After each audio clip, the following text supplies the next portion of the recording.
রাজধানীর মিরপুরে এক জঙ্গি আস্তানায় অভিযান চালিয়ে ৭ জনকে আটক করেছে পুলিশ।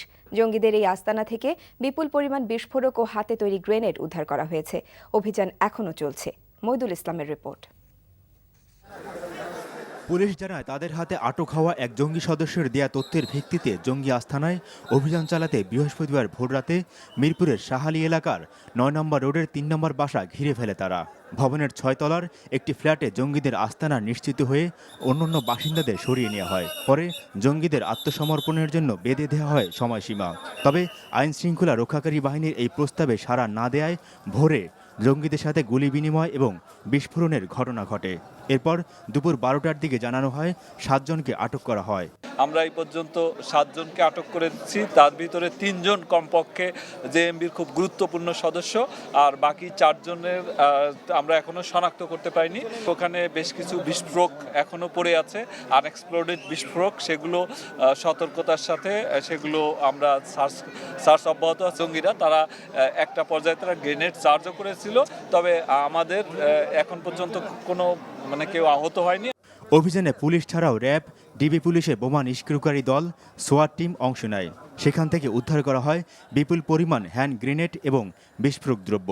এই বিস্ফোরকগুলো হাতে তৈরি গ্রেনেড, অর্থাৎ দেশীয়ভাবে তৈরি গ্রেনেড, যেগুলো আগেও বিভিন্ন জায়গায় উদ্ধার হয়েছে, সেই গ্রেনেডই এখানেও পাওয়া গিয়েছে।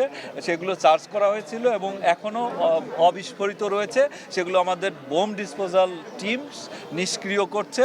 পুলিশ এখনও ওই ভবনটি ঘিরে রেখেছে। আর আটককৃতদের জিজ্ঞাসাবাদের জন্য নেওয়া হয়েছে ঢাকা মহানগর গোয়েন্দা পুলিশ কার্যালয়ে। মইদুল ইসলাম, এনটিভি নিউজ, ঢাকা। দর্শক, এই মুহূর্তে ঘটনাস্থলে আছেন আমাদের সিনিয়র করেসপন্ডেন্ট শফিক শাহীন। আমরা এখন সরাসরি চলে যাচ্ছি তার কাছে। শফিক, ওখানকার সর্বশেষ অবস্থা সম্পর্কে আমাদেরকে জানান।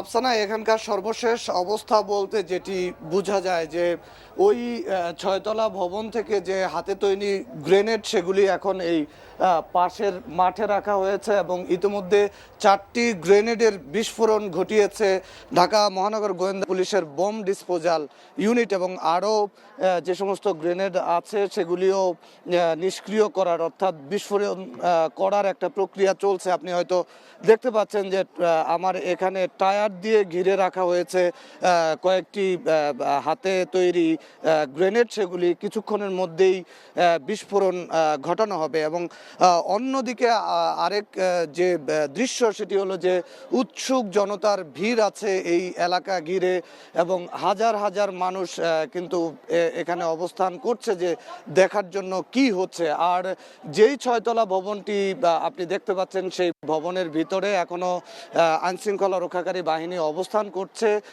এবং ভবনটি তারা ঘিরে রেখেছে এবং সাংবাদিকদেরকে কিন্তু এখনো সেই ভবনের ভিতরে প্রবেশ করতে দেয়া হয়নি। তো এই অবস্থায় এখনো পর্যন্ত আফসানা অভিযান চলছে এবং আমরা অপেক্ষা করছি কখন এই অভিযান শেষ হয়। আফসানা। শফিক, আপনাকে ধন্যবাদ।